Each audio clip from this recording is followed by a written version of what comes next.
I have three things in particular that I am looking for in this year's Grambling spring game. Jeff Lightsy comes on to defend some of his comments that had HBCU Twitter in an absolute frenzy. And I have a special feature Friday that I have been itching for a couple of days to get to you. Oh, yeah.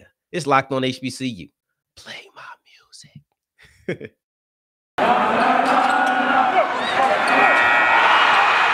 You are Locked On HBCU, your daily podcast covering HBCU sports. Part of the Locked On Podcast Network, your team every day.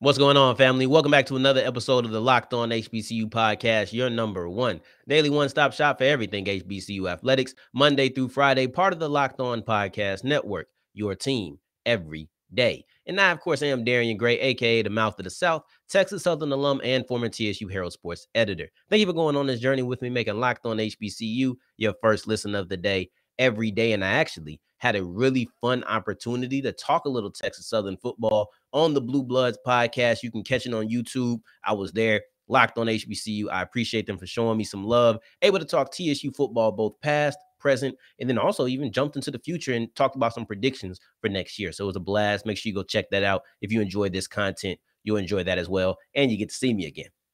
So there's that. And if you're an audio listener, you get to see me for the first time. Hey, it's a win-win for me, right? But let's talk about another team in the SWAC, and that is Grambling. Their spring game is coming up tomorrow, and I have three things in particular that I'm really looking for this year in this game.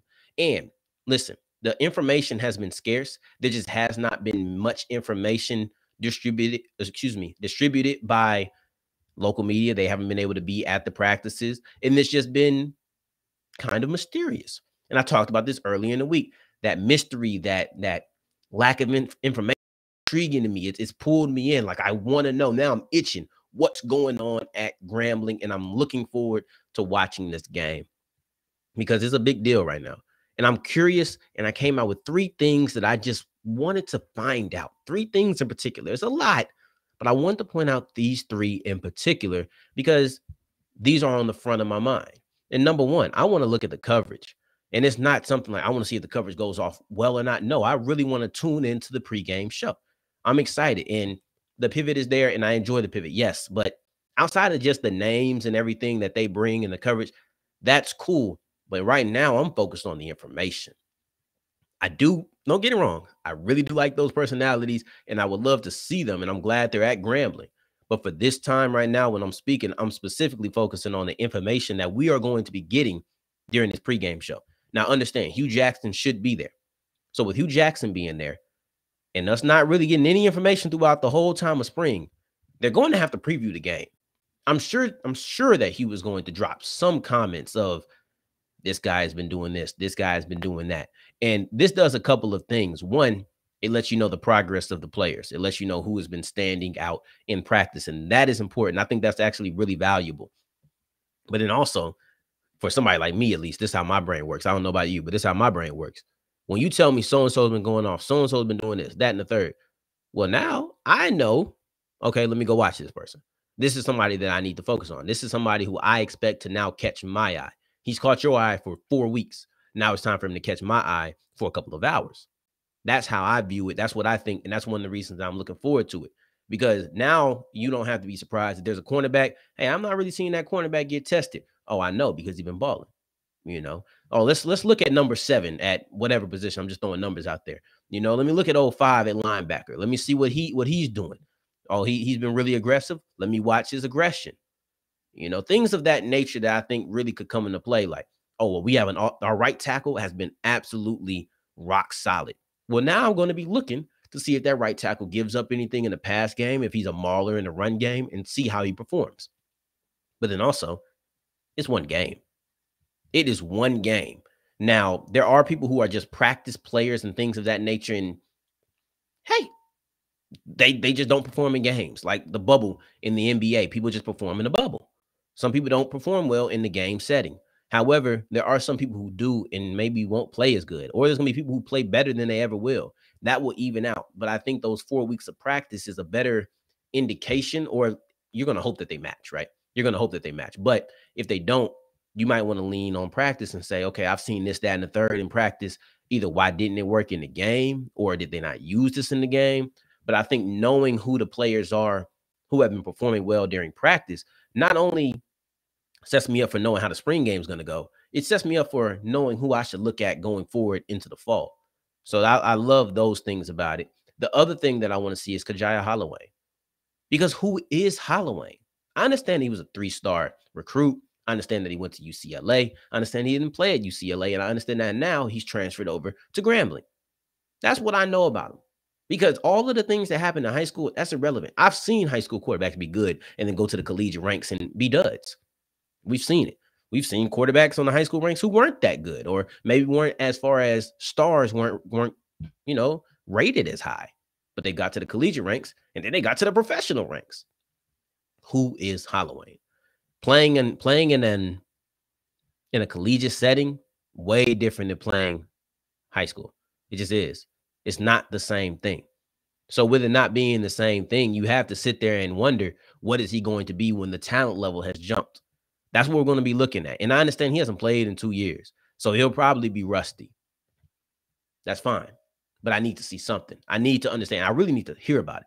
And you're the quarterback. I believe that he's going to be the quarterback. And the reason I say that is because the quarterbacks are struggling last year. And yes, I'm sure it's still a quarterback battle. However, you were brought in to bolster that group. Those, like I said, on the Blue Bloods, you can develop. I'm not saying somebody can't get better over the course of the season with more experience. I'm not saying that. But what I am saying is that I like to get it through the transfer portal or get it through recruiting so I can have at least some new blood in there. Hollawayne is the new blood. He's been brought in to bolster that quarterback competition. He needs to do something. I need to be watching. If the talk of the pro day, or excuse me, the talk of the spring game is Hollawayne in a positive light, I think Grambling's going to come out feeling pretty good about what their chances are next season. And then the last thing that I want to really dive into is Hue Jackson's offense. That's what I want to see. I need to see it because the offense has gone through 3 different coordinators in the spring season. We're just not getting to the spring game. The spring season isn't done. We're just now getting to the culmination of it, let alone getting to the fall. Now, I hope for their sake that nothing else happens. I think this is a Hue Jackson offense at this point, so I don't think you really have to worry about switching up offensive coordinators. It might just be a name and a face, but really Hue's mind behind it all. But, man, you went through 2 offensive coordinators that either left or resigned. At one offense coordinator that's here now, they got, upgraded or what's the word I'm looking for? They got boosted through the system. I can't think of it right now, but they got promoted. They got promoted through the system, so they were already on the coaching staff. I need to know the offense is malleable, and you're the person who's getting to shape it. It's your offense. You're the mastermind behind it now. This was the worst offense in the SWAC last year, and you can question whether or not Hollawayne was brought to bolster the quarterback position because there's a challenge. There's a competition. Hue Jackson was brought to make this offense better.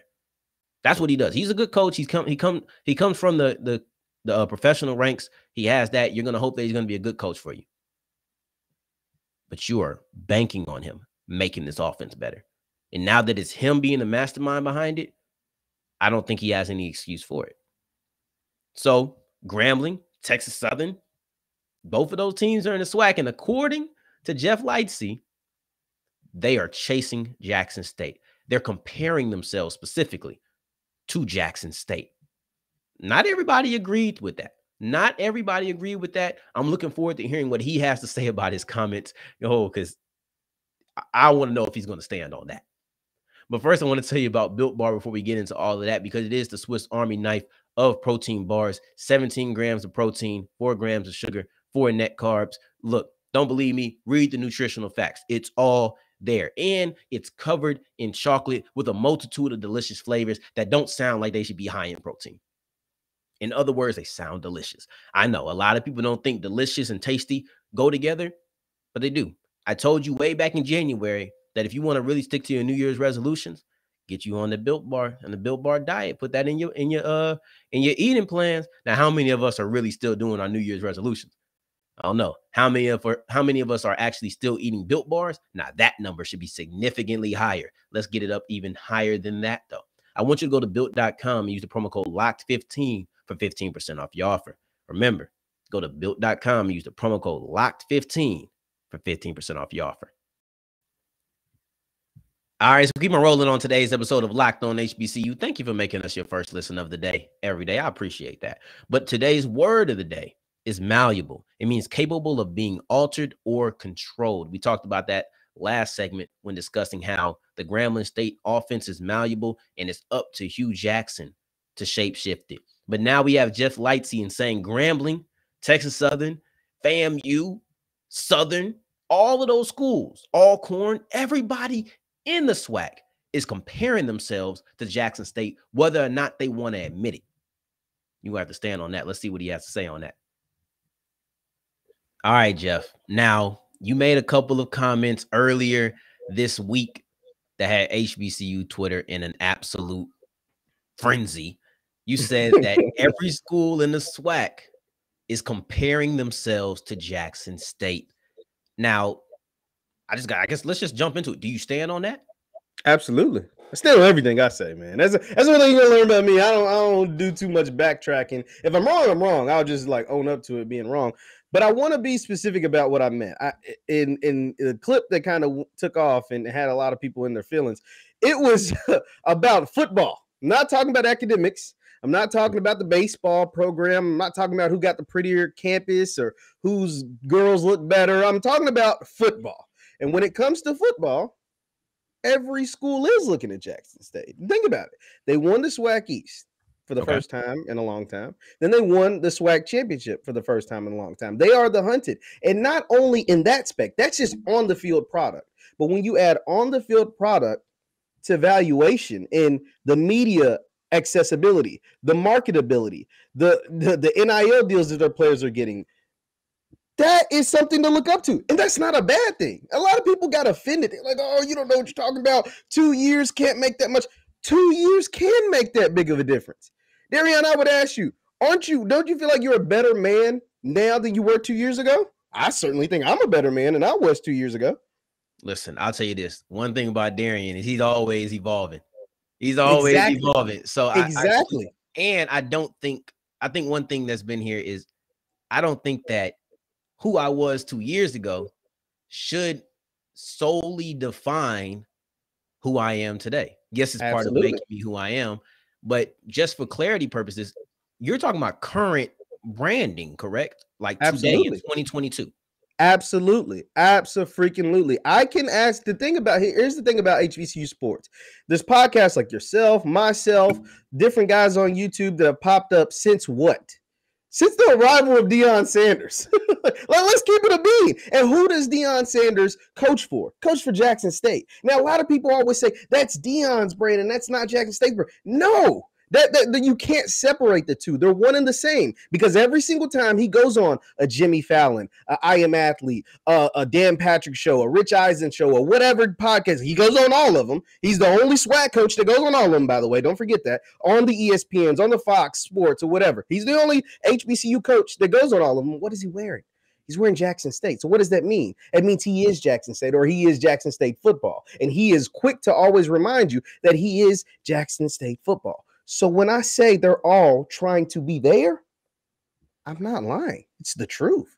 The proof's in the pudding. And then not to mention, he brought in $30 million to the city of Jackson, the actual city of Jackson in Mississippi. Yeah. I don't think any other SWAC school can say the same. Yeah, tell me I'm lying. That's different. Listen, when he said he's bringing facts, this is what he means, right? So one thing I really hate is when Deion leaves, because like I said, we're talking about the current. See, I completely understood what you said. First off, when I heard it, I didn't think it was going to be anything. I just took it as I didn't either. Everybody thought the same. So, but I got what you're saying, and even on just an athletic front, I mean, they did win the SWAC, right? And then I do think they have one of the larger brands right now.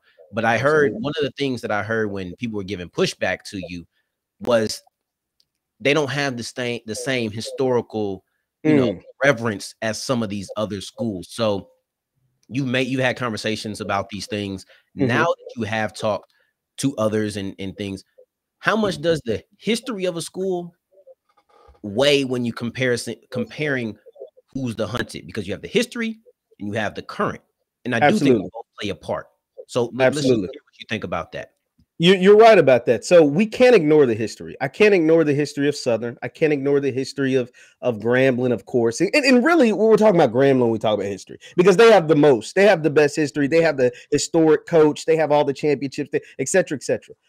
But we're not talking about. But like Grambling, like let's think of it, and they're the only SWAC school that won a Celebration Bowl too. So that's more current. So that also plays a factor. I am not ignoring any of that. But let's be honest. Eddie Robinson coached his last game in 95. Now, Darian, I don't know how old you are, but I was born in 1995. So I know that's almost 30 years ago. I think it was 95, 96, somewhere around there. It's the better part of 25 years ago. So since that, Grambling has been a peaks and valley. And even in those peaks, the peaks is not this. Like, this is a whole new wave. Here's the thing. Yes, you have to consider the history. But when you're breaking barriers and when you're doing things that have never been done, even the great Eddie Robinson can't even say, your brand is bigger. It's bigger than that history. To me, in the current moment, it is bigger than that history. Like, that history is good for its time. But we're in the new age. We're in the age of social media. We're in the age of Twitter, instant gratification. We're in the age of new kids. 95 kids that were born, like Eddie Robinson, like I said, coached his last game, I want to say 95, 96. Folks that were born in 95, 96, aren't even in college anymore for the most part. There's some schools got like these 5th year, 6th year guys, whatever. But so that means the new recruits, the new people that are paying attention to HBCU football, the new people that have gravitated toward your podcast, my podcast, all these different platforms, they have to go read a history book to read about Eddie Robinson. Or go Google what happened with Grambling. You don't have to do that with Prime. You don't have to do that with Jackson State because you're watching it. And even without Deion Sanders, the history of Jackson State is pretty damn good.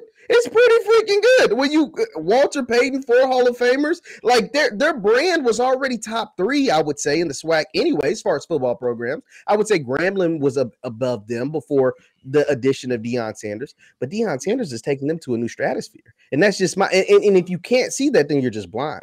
Like, you can't see the things that he's doing. And think about it. The current Grambling coach is there because of Prime. Like that. He came out and said, yo, I wouldn't have never took this job. He wouldn't have took his previous job. Tennessee State, his previous job was the offensive coordinator at Tennessee State. The head coach of Tennessee State is Eddie George. Eddie George came out and said, I wouldn't have took this job to be the head coach of Tennessee State if it wasn't for Prime. And then he hires Hue Jackson, who wouldn't have took the job if it wasn't for Eddie George. And then Hue Jackson takes the job at Grambling because of what? Because of Prime. Byron Allen, a freaking dang near worth $500 million, said I wouldn't have created HBO Go or bought HBO Go, which is a new streaming service, if it wasn't for Prime. Urban Edge Network, which is coming out with HBCU League Pass, they wouldn't have been created because of what? If it wasn't because of Prime. And all that leads back to what? 1400 Lynch Street. Jackson State just happened to be the team to take the chance on them, and this is what happens. These are the results. Yeah, and I think just to wrap it up, I think that it needs to be clarified. Like, it's no disrespect to other schools, and it's not to say other schools don't have legacy. It's not even to say the other schools aren't great, because I think FAMU is really building up a squad and really building up a team. So they can beat them. They can beat Jackson State this fall. Completely can, and I think that's completely needs to be said, because it's just the fact that when you look at everything that Deion Sanders has brought as far as spotlight to the SWAC, I completely get in. It's current. It is current. And you don't have to agree with him, but you have to just understand that if you're going to disagree, understand he's focusing on the right now and not so much the past. Jeff Lightsy, explosive, didn't back down. Greatly appreciated. We got to get you back on here another time, my guy. Hey, no doubt, man. I appreciate you having me on, man. Always. Definitely. Take care. Not mincing any words. I felt like this was something that had to be discussed. This had everybody in the frenzy on HBCU Twitter. I had to bring Jeff Lightsy on Locked On HBCU to at least discuss everything that's connected to his statements. Now, before we get into our feature Friday, I have to tell you about our good friends at Bet Online, because listen, it's Final Four time, And it's betonline.net. That's exactly where you need to go to put down all of your sports bet. It's the only place to go. It's the smartest choice. Only on Locked On are we going to give you the smartest choices. Listen, we're not going to give you things that we feel are duds. No. Why would we do that? Go to betonline.net. Bet on March Madness. The NBA playoffs are coming up. Bet on that. The MLB season is back. NHL. Bet on all of it. Bet on all of it because they have everything that you could possibly desire, including your favorite Vegas casino games. They're not missing a beat. They're covering all of their bases. Did I say that you could bet on the College World Series as well? You got that too. So make sure you're checking out Locked On Longhorns with my guy, John. They were the favorite to win the NCAA World Series. I'm telling you, betonline.net has you covered for everything the same way that Locked On has you covered for every team. BetOnline is the fastest and easiest way to wager on all of your favorite sports. BetOnline, where the game starts.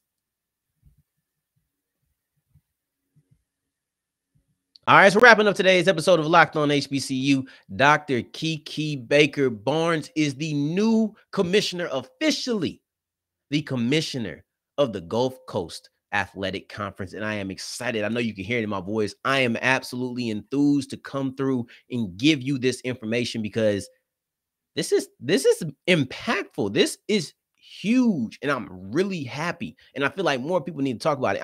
Even me. Even coming on here, I feel like I might not be doing enough. I got to get active on social media in ways that I haven't been to talk about this because this is major. And this is a move that has been really developing for 3 years. This is a move that has been, in my opinion, in the works since 2019.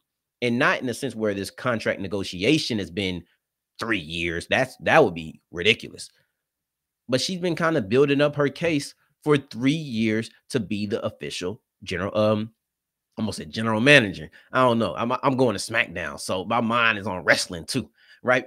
But she has been building up her case to be the new commissioner officially. And let me make sure I get this right. Doctor. I want to make sure I put the emphasis on doctor because when you work to get a doctorate, you deserve to be called doctor at all times, okay? Dr. Kiki Baker Barnes is the official Gulf Coast Athletic Conference commissioner. This is absolutely major. And like I said, she's been the interim commissioner since 2019. And in that time span, that wasn't the only thing she was doing. That's why I think it's so crazy. Because in addition to also being the commissioner of the conference, she was also the athletic director at Dillard University. Now, I don't think I need to say this, but I will say this. Both of those are pretty difficult jobs individually. They get a lot of flack for not being effective. Athletic directors get a lot of flack. I got a DM about an athletic director just earlier today. So athletic directors get a lot of flack. And so will commissioners. They have a job that demands a lot. People want a lot from their schools. They want a lot from their conferences. She was able to not only do both of those things, she was able to do both of those things really well. Dr. Kiki Baker Barnes. Absolutely phenomenal. I don't even think I can comprehend juggling two things of that magnitude. It's not like doing two podcasts. It's not. And that's not to diminish what podcasting is. But at the end of the day, everybody at that school, that's a multitude of sports. That is a multitude of sports, and people and fans for each sport want something. And she kept the school happy. She's been at Dillard since 2006. She's been the interim commissioner for the conference since 2019.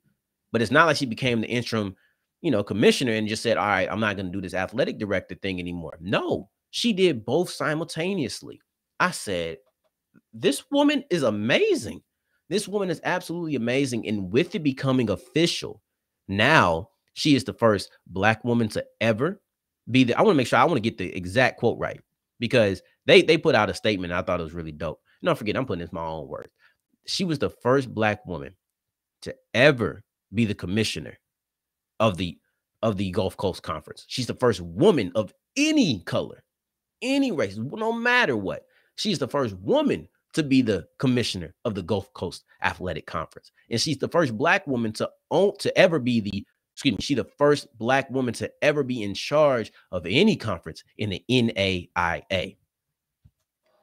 There is so much historical significance within this move, and I'm loving it. Like, I'm absolutely loving it. They said we're going to announce this during Women's History Month. And remember, last week I said, well, I got to make sure I cap it off with a woman for Women's History Month. But that was never to say that we were going to stop highlighting our women. Never meant to say that. And look at it right here again. I found this a couple of days ago, and I was itching. When I say I was itching to get this to you, I mean it. This was one of those ones where I knew this had to be the Feature Friday. I don't even want to see, don't even show me any other people. I'm not doing it. This is for Dr. Kiki Baker Barnes. That's who this is for. That's what this Feature Friday was going to be. I think the news dropped maybe Wednesday or Tuesday. Never once did I waver. Maybe even Monday. Never once did I waver. I knew exactly what my Feature Friday was going to be. I was almost irritated because I couldn't talk about it immediately because I wanted it to be a Feature Friday. It was that special to me. And while she was at Dillard, because let's talk about her qualifications. While she was at Dillard, she had some real major things, right? So at Dillard, she established a couple of new sports teams, and she also had the first endowed athletic scholarship. So we're not just talking about making sure the teams who are winning. No, we're establishing new sports here. Like, this is absolutely phenomenal. And I think that when she got to being the interim commissioner at the conference, she could have easily fell off. She could have had her work ethic wasn't on the waiver, because you can't balance those two things without a strong work ethic. That's 100%. Let's just get that out the way. But she could have maybe taken a step back as far as productivity and efficiency, but she didn't, because when she got to the conference, she began expanding. She's expanded into Alabama. She's expanded into Texas for the first time ever. Wiley College is in there. And then she's also returned athletics to Southern University in New Orleans. She's done so much. That's 3 different states getting sports going into the conference. This is big. I absolutely love this move. Dr. Kiki Baker Barnes. What a wonderful woman. What a wonderful accomplishment. So congratulations to you. You've made history. You have made history. Now it's time to continue doing what your track record proves that you can do. And that's be a phenomenal leader who can expand and can prove and can move this conference into prosperity, expanding it into new territories and taking it to new heights. I'm so excited for what she can do. This is major. This is historical. This is our Feature Friday. I hope you know I am extremely excited to get this to you. Meant a lot. Whew. You can tell I'm really excited. So that passion, those are the reasons that you need to make Locked On HBCU your first listen of the day every day. And that goes into next week as well, because we're going to be talking about an impact defender from Bowie State, which is a D2 school that entered the transfer portal and skipped the FCS level, went straight to FBS. Major talk. That and more is something that we're going to be discussing. You hear the passion when I'm talking about it. I'm really excited. And that passion is one of the reasons that you need to make Locked On HBCU your first listen of the day every day, including next week when we come on and we talk about an impact defender from Bowie State, which is a D2 school that entered the transfer portal and skipped the FCS level, went straight to FBS. That's major, and we're going to talk about it on next week's episode. And for your second listen of the day, make sure you're checking out Locked On NFL Draft with former NFL and AFL cornerback Eric Crocker, paired with Ryan Tracy. They're going to give you everything that you want, everything that you need, things you didn't even know that you wanted, or things that you didn't know that you needed to know about the NFL Draft. We're in April now. The big event is only a matter of weeks away. I'm excited. Make sure you're checking them out to get all of your information on that. And in the meantime, in between time, you can find me on Twitter at South Exclusives. Until the next time that we hear each other, family, take care, stay blessed. Peace.